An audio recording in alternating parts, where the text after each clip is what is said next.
We are I.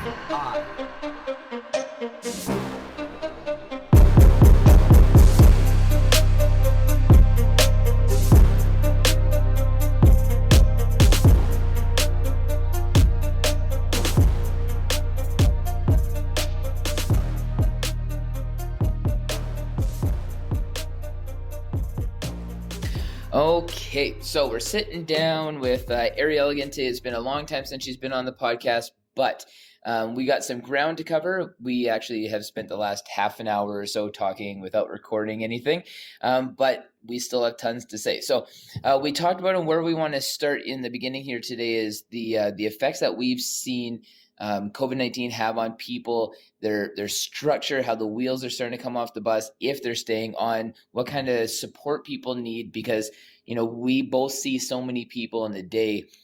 We know that they're not alone. We know there's more people out there feeling it, and we know that everybody needs some tools to be able to make it through this, because if we listen to the people, the powers to be, we're in this probably for the entire 2021, which is a scary thought to me considering that we're in February.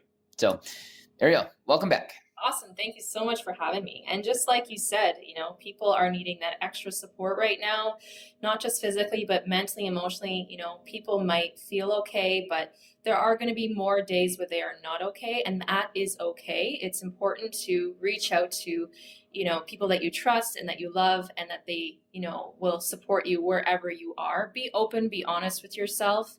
And take the time. Less is best right now. Take the time to just really dial in and listen to what your body's needs are. A lot of people are falling off the wagon with their nutrition. Gut health is happy brain health. Your serotonin is mostly produced in the gut, and your microbiome in your gut is what's going to control your moods and your sleep and your energy throughout the day. So really, really, really, I know it's hard, guys, but really, eat those fruits and vegetables to crowd out the garbage. Drink your water, get your sleep, and get your exercise. These are the 4 pillars of health. If you keep all of these checkpoints in alignment throughout the day, your body's a house, the house rules, you'll have no consequences. It's really important to also take the time to reflect. We can look at everything on a coin, right? You have your positive and your negative. There's been a lot of negative this year, so really try to motivate yourself by looking at, the goal setting, little goals that you can achieve, because it's going to bring positivity to you and to your environment. Clean your house, get out of your pajamas, brush your teeth in the morning. I always tell my patients to brush their teeth when they first wake up. It prepares them for the day, and to drink a big, tall glass of water. Step outside and get that fresh air. It does something to you neurologically, and it stimulates you on a cellular level. It is a really good point that you just brought up, because there was so many people working from home and so many kids being at home right now that all those little routines are broken, where it's I don't need to get dressed, I don't need to do my hair, I don't need to go anywhere, I'll shower later on, I don't need to work out in the morning because I can work out in the afternoon, which then turns into tomorrow. Like a lot of these little things that really help set us up for success during the day that are so pivotal. I love making my bed. I love getting up, like when my alarm goes off and I'm going to just hit snooze, or I'm going to tap out. And, I find those are the stories you're starting to hear a little bit more of all the time, where people's routines have changed for so long that what's it going to take to be able to get back to that? Are we going to go back? Like, what happens if people don't go back to the office, where they don't really need to do their hair? Like, you see with all the interviews on like Zoom and all the stories where you told where, people are wearing a t-shirt and no pants. Like, we can't even put pants on anymore. I'm just going to pull my hair back real quick and hop on this Zoom, or I'm going to turn my video feed off so it's only audio, because I don't want to do my hair, or I don't want to get dressed. I'm sitting in my pajamas. It's like this is where we're at now, like 11 and a half months into this. What does it take to come back from that? Because how hard it is to be able to introduce new routines into people. And when you're looking at people putting that work back in, and now everybody's lives have got so much lazier, and laziness has this layer of comfort to it for most people, how do we pull people back into a regular routine of just normal, not even healthy, like just the old normal that was the unhealthy way, but we've receded from that now even further into the depths. That's a great point. I think fine tuning your rhythm. I think we need to do a little bit more reflection on standing in the mirror and looking at who's staring back at us and realizing you're doing it for that person. You're getting up in the morning, not for your colleagues, not for people at work. You're doing it for you. You came into this world, you're going to leave on your own. You did it for you. You need to empower yourself. And that might be a little bit something that's forced in the beginning, but it does get stronger. And yes, you might feel like, well, it takes too much effort to do my hair, but just do something, fine tuning, start to create those structures, if you feel like you don't want to put your jeans on, you just want to, wear your bottoms, well, put something else on, put your leggings on, like baby steps, right? You don't have to do the leaps and bounds, but the more actions you do in the morning, the more reward you're going to get. We are reward driven. We want that satisfaction. Get as many things done in the morning, because what it does is it creates momentum and movement for the rest of the day. People that work out in the morning tend to get more done in their day than the people that procrastinate all day and then they go and basically force themselves to work out in the evening. You don't want it to be forced. Working out is a gift. The fact that you have the ability to move your body and you're not in a wheelchair, that is a gift. The fact that you have a family to come home to and feed and love and hug, that is a gift. We need to change our perspective. We are spoiled. We are, and even like some contrast for me, because actually in the last about 4 months, like my morning routine has really changed, but for the better. I wake up every morning 4:30. I get up, I have a shower, make a cup of coffee, and then I sit down, I record a podcast. I get up, I go to the place where I work out, and I work out for do 15 minutes of cardio. Then I lift weights for 45. Then I sit in the tank. Then I sit in the hot tub, and then I go right into my personal development course. And it's been such a great routine. Because like I'm done it all by 8 o'clock in the morning. Wow. And I look at like all this stuff that I've accomplished. I'm like, it's only 8 o'clock. And I've noticed one thing that I've really focused on primarily like over all these years, because you really think it's the only avenue. You don't really value the flip side of it. But I would go to the gym and I'd work out and I'd tax myself physically, and I would feel good during the day. But I have always thought that I should feel a little bit better. I should feel a little bit better this. But I realized it has nothing to do with nutrition or changing the way that I work out, lifting heavier weights, lighter weights, more reps, less reps, cardio, HIIT workout, this, that, next thing. What the completion of it is the personal development, like changing who I am, challenging myself with concepts that, like training myself to think of words differently. Now I have this complete package where, I'm being tested and challenged in so many different areas. The rest of my day has completely changed. Like conversations change, like my tone has changed. Like I carry myself differently. And I really feel like I've now found this more complete package of how to feel like a better person walking through my days.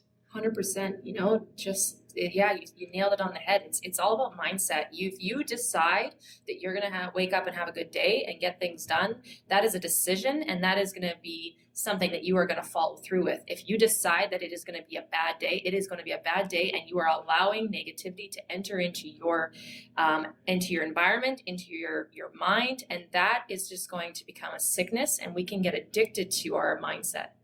So it's super important. Yeah, like I have found, because I was challenged with this concept the other day in this personal development course about like leveraging a perspective of compassion, and compassion by way of entering into somebody else's disarray. And I always thought before, I'm like, I have like a really hard time with that, because I'm like, I don't want to take it on. I don't want to take on other people's problems, because I did that at the beginning of my journey in the fitness industry. And at the end of the day, you have nothing. You have nothing left for yourself when you're taking on other people's like disarray in their lives. But walking beside them and being a part of that process, and understanding that I can't do that unless if I'm in an emotionally really good place. Because, it goes back to the whole saying, like misery loves company, but like happiness also likes company.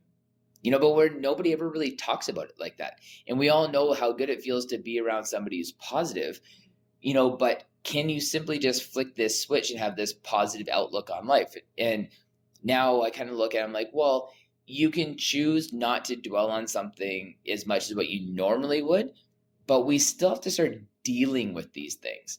And I think that's one of the things that I see the most with COVID-19 is that it's let a lot of people's demons out of the depths. Whether that's like, I know people who don't even leave their house really for days now because they wake up, they're at home, their kids walk to school, their office is at home, they work all day, the kids come home, they do these things, kids aren't going to activities, and then they're exhausted, so then the feet are up and they're watching TV and they go to bed. And I'm like, I know you've seen outside, but that is so much different than being outside. But where's the part of you that craves to walk out that door? Like, why, where are you now where all of this has now become okay? Because like I said, like we know that people won't even put pants on now.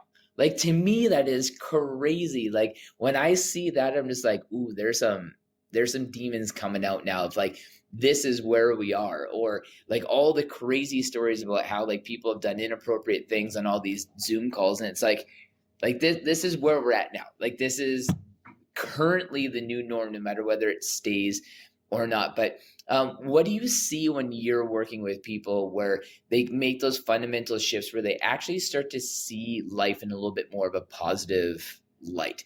Like what are some of the things that you've seen? They allow positivity to come in through their environment, through their network. Like you said, misery, if you are attract miserable people, then eventually the energy transfer is misery yourself. It's not about, necessarily cutting out people, but, for me personally, I use COVID as an excuse. I will actually be like, I will not spend time with someone if they are absolutely miserable, because I know that in that moment, I will be susceptible to that energy transfer. Yeah. And so I would rather go for a run outside, be barefoot in the dirt, or go spend time with, someone who is going to ignite my energy than someone who unfortunately might suck my energy for a little bit. Mm-hmm. And that's the thing where we have to be able to identify the people that we're allowing, or the media or the music.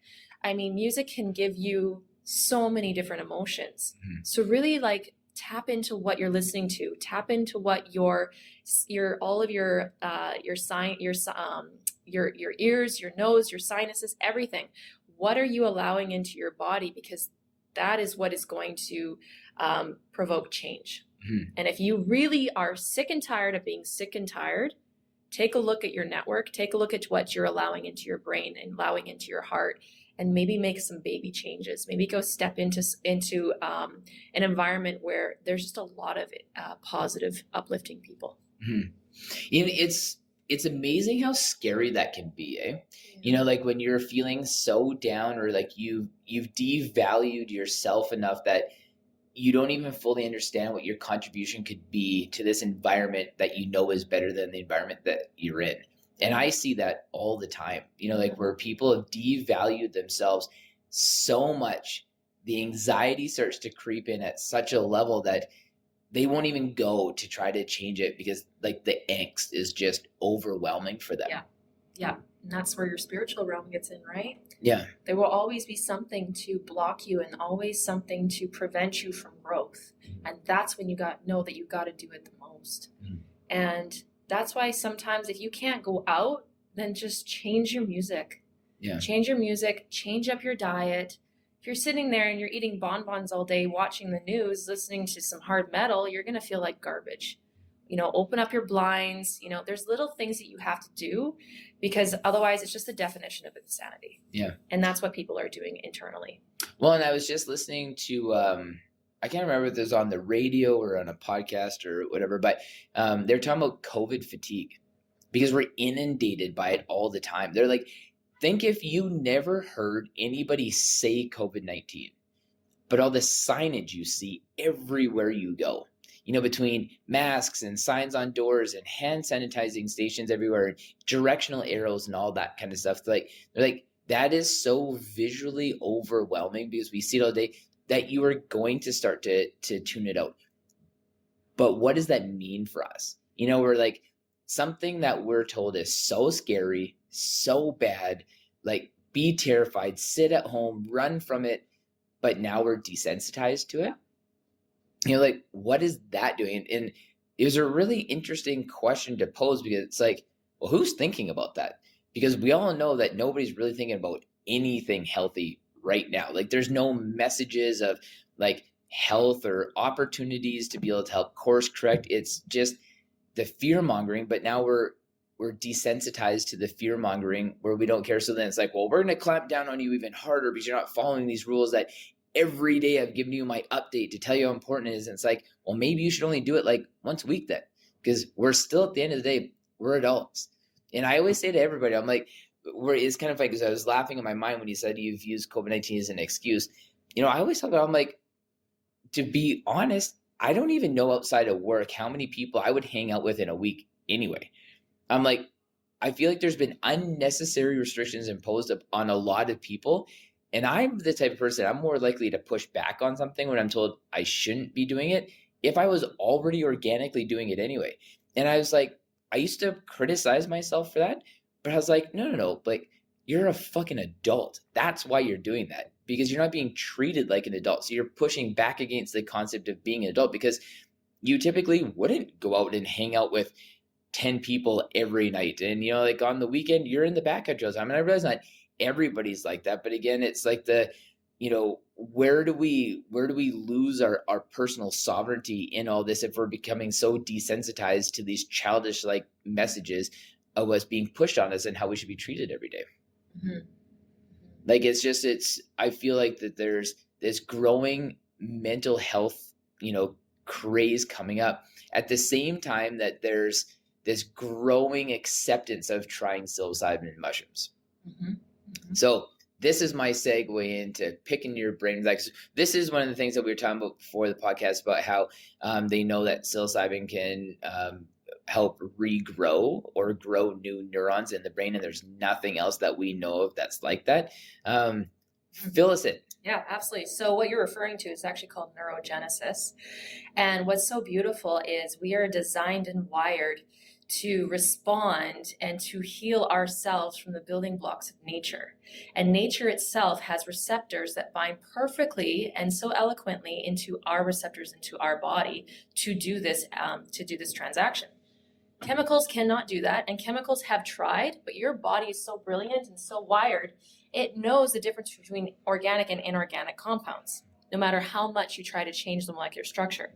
So when it comes to psilocybin, what it does is when you start to take it on a microdosing aspect, your body is so bioavailable to it, it actually starts to repair and regrow neurons in the gut and in the brain. And if you have damaged neurons or shrunken up dendrites and shrunken up axons and neurons, which is all part of your neurotransmitters, what happens then is you can't excel. You can't optimize your gut health. You can't optimize your brain health. You're stunted. It's like pruning the leaves and pruning the trim, like the roots from growing. What this does is it goes in there microdosing, with a healthy diet and with other things as well. You don't want to be falling off the wagon and just gorging yourself on other things. But what the mushrooms in itself does is neurogenesis, which is it repairs and it sustains an environment where neurological disorders just don't have the ability to be in that state anymore. And so it's a fabulous building block. I encourage a lot of people to at least try it. It's totally safe. You won't get high. It's microdosing. And microdosing is around a 0.12, depending on your weight, your age, but you can consult a practitioner. But it's definitely it used to be something that was feared upon, but now there's so much science, so much research to back everything up that it's been something that people are now implementing into their daily lifestyle. And I encourage you to just tap into your own research, learn about it, see if it's right for you. It helps you with your brain fog. It helps you with your PTSD. It's fabulous for your mental health, for anxiety, depression. You don't need all those SSRIs. Those are chemicals. You can't treat fire with fire. So if you have inflammation in the body, which is acid, well, how do you put out a fire? With water. You alkaline the situation, you alkaline the environment. Your cells, they close up when the environment is not favorable. And your body becomes so concentrated with acid that things can't thrive, things can't move.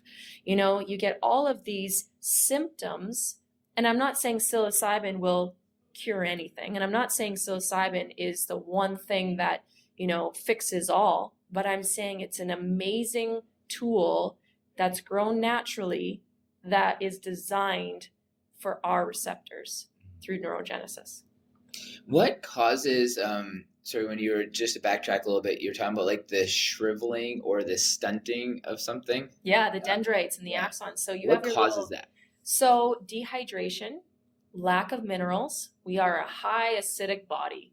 Our tissues are acidic. We people consume way too much acid, and acid is coffee, alcohol, medications, pharmaceutical drugs, herbicides, refined sugars, refined oils, gluten, meats, dairies. Like, people do not focus on a plant-based diet. We used to, but then what happened was our society, we had such an array of variety, and then we realized that population has gone up and we need to now feed all these people.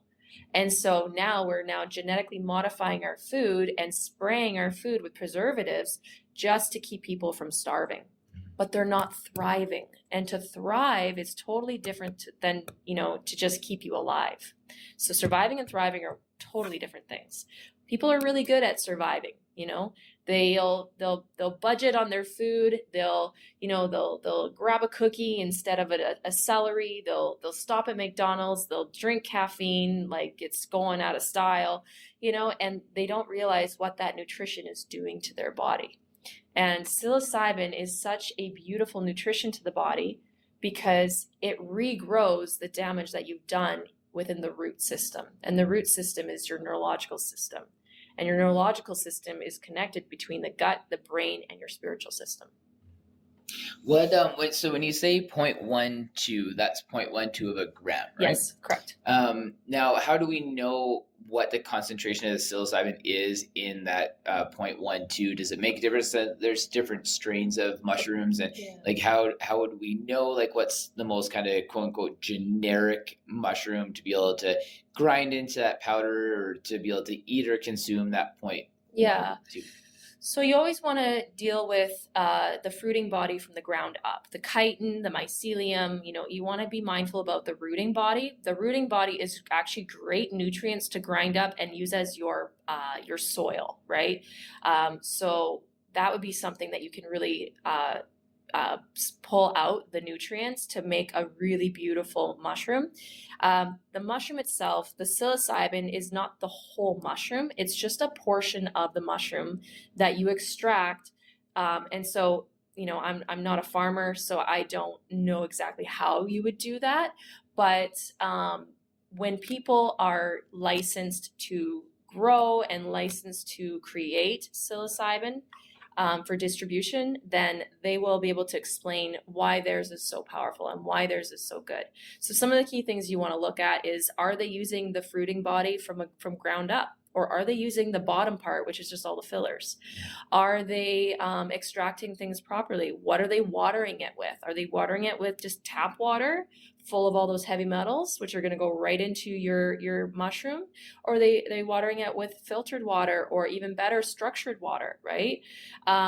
What kind of soil are they using? Are they just using corn or grain, which has gluten? So if you have an autoimmune disorder, you might be sensitive to that, or celiac, right? So there's a lot of little things you want to think about before you decide to just go ahead and just introduce any old psilocybin into the body. Do your research, figure out where it comes from, figure out, the farming behind it, the cultivation, the harvesting, things like that.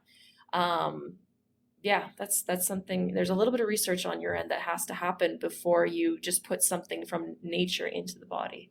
When you talk about psilocybin and like mushroom consumption with people, like do you get the same kind of scared, timid pushback that like because I see that all the time because obviously we've all been indoctrinated that these are hardcore drugs and there's no benefit to them and you're just one of those people getting high and all that kind of all those ads we've seen on TV growing up and just the narrative that's always been pushed out to us. And obviously now we're at that 180-degree turn because now we're all these power spheres saying, like, oh, it's not that bad. There's this, great research behind it.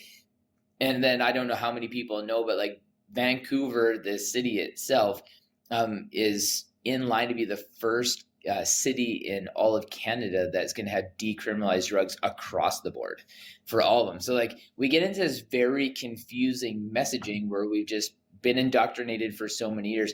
Like when you're having open conversations with people, like do you feel that, or are people becoming more open in your circles? When it comes to fear, fear is installed. Okay, so fear has been installed, and then confusion is from lack of education. You can empower any person in front of you, and I empower all of my patients by educating them and showing them the scientific facts, and it will wash out all the fear. And then they will decide to try it for themselves. It's not going to harm you, but if you feel that you just want to experiment, then it's entirely safe as long as you're doing it properly. And that's where I'll walk them through and I'll explain to them, how this whole thing works, what to expect. Because, this is not just something you're going to go do in your basement, right? This is something that, there's research behind, but just like anything that changes or alters your state, you want to make sure that you're doing it set and setting, right? You want to make sure that you're going into it with the right mindset. You want to heal your body, right? And you have a tool that will support your body on a cellular level. You also want to make sure that you are being completely vulnerable and open when it comes to how are you doing mentally? How are you doing physically? How's your gut health? How is your optimization? How's your lifestyle? What are your eating habits like? This is not something that you're going to take and then wash it down with a glass of wine and then go smoke a doobie. Like you have to be mindful about what kind of chemistry and what kind of lifestyle are you already living. This is not something that you can just take and it's going to fix all. So I make sure that, people are educated, set and setting, and making sure that people know when you do microdosing, you don't get high. People are afraid of that and you will not get high. And I always say, watch the research and you'll know intuitively if it's right for you. So knowing like all that, is there, whether we're taking like a microdose or we're, consuming 2, 3, 4, 5 grams, whatever, like it may be, is there some things that we definitely should not be consuming around that time? Or because and I say that for as in like adverse reactions, but also to be able to counter the effects of the psilocybin, because I know if I eat like 3 grams of mushrooms and then eat a steak, I'm just like right now. Yep. Like it like immediately just takes like I don't know whether it's the fat or the protein or like just the combination of them two, but it'd be like literally like I never ate a mushroom or had any psilocybin in my system at all. Yep, and that's 100% accurate. So with mushrooms, if someone were wanting to go to the the peak state where they want to actually feel and have an adventure or have an awakening, right? Then it's always good to prepare the body, right? You are putting an external fungus into the body, right? So for people who say have a flare up of SIBO or a flare up of they're feeling extremely bloated or they're having a lot of gastrointestinal issues, let's correct that first before you go and put in a bunch of psilocybin. If you are taking SSRIs, so anti-anxieties, antidepressants, any sort of pharmaceutical that is going to alter your chemistry, please do not mix it with the psilocybin, because the outcome is not going to be a true outcome. It's going to be a combination of both, which is different for every single person. The other thing is we never recommend alcohol. You have to make sure that you do not mix. So prepare the body 7 days before. So no alcohol, don't smoke weed, Try to avoid any crazy stimulants. Don't be taking those caffeine pills and those energy drinks and the things that you do before your workouts, maybe the pre-workouts. Really allow your body to come and calm that central nervous system. Don't be in the fight or flight, right? You want your body to be going into a Zen state, because the parasympathetic state, which is the Zen state, is the rest and digest and repair. So if you prepare the body to enter into that central nervous system of that parasympathetic, not the sympathetic, and you're being mindful, right? So I always encourage people, eat your fruits and vegetables, have a good clean eating 7 days before. Don't go into it bloated. Don't go into it constipated. Don't go into it after you just took a round of antibiotics, because you are putting a fungus into the body, right? If you're going through chemotherapy, if you are going through, just different, identify what state you're in right now and deal with that first before you compound it with a different tool. See, and again, like, when you say that, like, where we know, like, the best way from, like, point A to point B is always just gonna be like that singular track. So it's like you said, like, eliminating things like along the way, but that's not what we've been told. Like, when when you go to the doctor, it's like, okay, we have this, these are your pills for this, you have this, these are your pills for this. It just becomes this combination of pills that, like, we take. So again, like, you can see how we even need to, like, retrain the way that we look at things. And when we come from, like, a TCM or like an Ayurvedic like mentality perspective behind these things, we have to start looking a lot more long term. And like, when you talk, like, that's the one thing that I see in my mind is, like, when you talk about, like, 7 days before, like, when, like, let's eliminate these other underlying symptoms first. You may want to embark on this, like, psilocybin program, but it might take you 6 months of prep work to be able to get there. Are we that patient to be willing to be able to do that? Because we're just like, consume.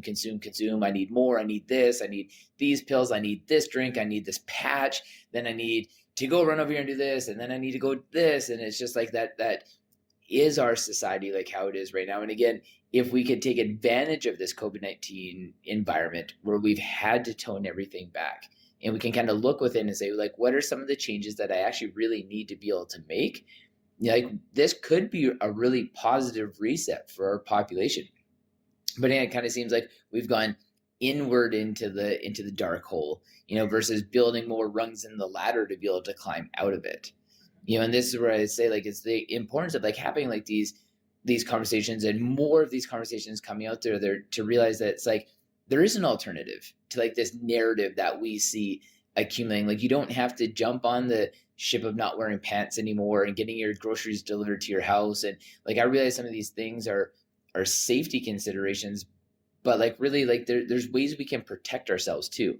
Like, I've gone to the grocery store every couple of days since this has happened because I like to buy my food fresh. And, I wash my hands, I take care of myself every day. Like, I try to eat as healthy as I can. I do all these things to arm myself with sharpening my sword and putting on my armor. So when I walk out the door, I can deal with these things, because I want to have more faith in the biological human, that we shouldn't be this scared of what's going on right now, because we are more resilient. We've made it this far. We've done this well. I find it really hard to believe that this is going to be the thing that's going to take us out. And, like, I want people to understand that that's the way that you can wake up every day if you choose to just make some of those little fundamental shifts. Because, again, the only person that's benefiting from this really is just you. Like, and that's always the take home is, like, why don't you want to be better? Why don't you want to feel better? Like, why do you want to be that person that's always complaining? Like, why do you want to be that person that just has that terrible feeling in their stomach? Like, you're doing something wrong, and like I wish there was just more people willing to be able to talk about an alternative to the narrative that's being put out there right now, so we can just get that bigger push kind of going down the road. And I love that more people are willing to have, like, these conversations with things like mushrooms, because it allows that. Because now that there's this topic that's way crazier that people are talking about, so it allows for all those other conversations that don't seem so far-fetched to happen a little bit more organically, so we can start making this shift. Yeah. No, 100%. I agree with you on that. And I think that a lot of it comes from, some people they just need to see other people standing up and doing what's right, and they will follow. Because a lot of people are not leaders, and I'm watching, and COVID has really chiseled some people where you say it has brought out the worst in some people, and I have actually seen it where it has brought out the warriors in some people. And I feel that, there are so many cities right now where there are groups of warriors, and those people are creating the ripple effect. They're out there, they're serving their community, they're standing up, they're supporting, they're loving, they're compassionate, but they're educated, and that's why they don't have fear. And other people are like, I wish I was like that, but I'm going to hide away in my home and order my groceries and not wear pants. Well, that's because you're allowing the fear to sink in. You're allowing the poison, you're drinking the poison. And I think finally people will finally come to that point, and everybody's different, but people will finally come to that point and they will feel enough is enough.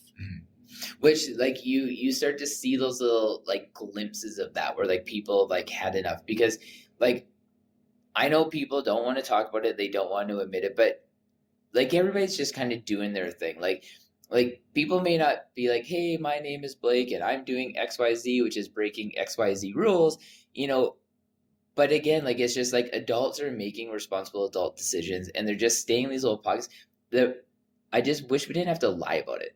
Just wish we didn't have to hide it, because again, like, we're responsible. Like, we will make these changes. And if people you shouldn't have to be such a warrior of life just to be able to go out and just do really normal things, or just make adult responsible decisions. Or it's, like, I feel like that is the most detrimental part in the long run, is because then you just create more people who just need to be told. And is that what we want? Like, do you just want people that you have to handhold through life? Because that's going to get us nowhere for multiple reasons, like economically, or, like strength as a nation, or like good neighbor. Like, people didn't even say hi to their neighbors before. Now you're just taught to be actually scared of that neighbor. Yeah. Like, it wasn't just like the creepy neighbor. Now everybody's the creepy neighbor. Yeah. Yeah.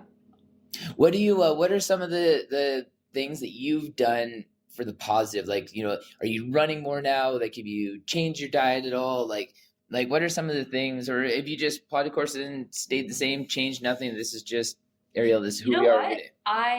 I went, in the beginning, when everything got announced, I was scared, being honest. I didn't know what I was dealing with. I was scared. I felt isolated. I locked myself in my room for 3 days and I cried, because I thought, I just graduated school. I just opened up a clinic. I've got all these patients who are depending on me. I have all these aspirations to, invoke change in the world, even in the smallest form. And all my dreams came crashing down. But I realized that's because I was putting limits on myself and I wasn't educated. And my whole family, they even, like, they wouldn't see me, right? Like, we were like, oh, well, we can't see anyone right now. We have to stay within our bubble. Like, and I felt like this can't be it. This cannot be it. And then I started to educate myself. And then I started to make some changes personally. I worked on mindset. I worked on educating myself. I made sure that every single morning I got up, I did the things that I normally did. I didn't allow COVID to impact my life in a negative way, just for those 3 days. And then I kicked myself in the butt, and I talked to myself in the mirror, and I got myself up, and I pulled my pants up, and I said, okay, that's enough. I started running. I was running, I don't even know, like, you even saw, like, I went and I felt like I needed to almost run the fear out. I went and I had so much energy. I ran a 15K, and then the next day I ran 30. Oh, wow. And I was fluctuating between 15 and 30K, on top of running a clinic with 400 patients, on top of running programs for the deaf, where I am like licensed ASL signer. So I have a lot of people who need a lot of energy from me. It's exhausting at the end of the day, but I had so much energy because I had changed my mindset. And even though the people around me, they hadn't done it yet, I didn't care, because I had to live with me. I'm in my body, and I didn't like how I felt. And so I decided that no matter what environment you put me in, no one can steal my joy, and no one can steal my peace. and I can control the things that I do that, are on my day to day. And so, yeah, I got up, I started juicing, I started putting on my Pat Benatar and my classical music. I danced with my cat. I walked around, the house when we were allowed to, go back to work and things like that. Yeah, I rode my bike to work every day. I got up early. I figured out, if I had breaks in my day, I would call people up and just check in, see how they're doing, see how they're feeling, see how I can, pray for them or send a blessing their way or just check in on them, send them a hug emoji or a heart emoji. You know, I had a couple patients who, they were supposedly tested COVID. And so I actually drove all the way out. It was an hour drive to drop off a little care package at their driveway and then drive off. I didn't see them, nothing. Then they came out of their house, they grabbed it, and they went back inside, and it was just like, it's so rewarding to be that warrior for people, to be that stable, to be that person. But I wasn't that for 3 days. I had to become that person. I had to evolve. I had to adapt. And I was like a caterpillar that had to evolve into a butterfly. And that's what I encourage people to do, is that no matter where you are, and even if you've been hibernating for 11 months, you can evolve. It's not too late. Well, and these are the times, because this is we obviously know this time of year in Vancouver is really hard to be able to deal with because it's just cloudy all the time. It is. But we're getting to that point now where that excuse is kind of gone. It's not that cold anymore. It's not really raining. It hasn't really been that bad this year. Let's get going. And that's what I feel like that people need to see is like post your pictures on Instagram of you doing things and going outside. You can be responsible, and I think that's the break where people think if you're doing anything, it's bad. But it's go on a hike, go for a walk, go ride a bike. These are all things you actually can do, and you're breaking zero rules.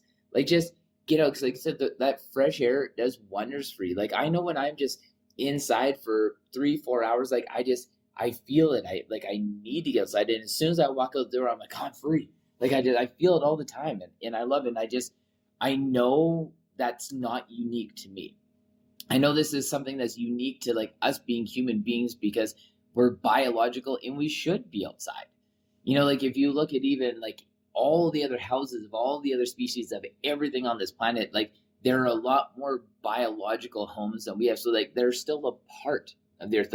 We remove ourselves from that. And as I accumulate all these numerical years in my life, I realize how much that these things really actually help me. And I may not know exactly how, but I know when I'm out in a natural environment, I feel substantially better than being in a synthetic environment, like being inside of a house, no matter how nice that house is.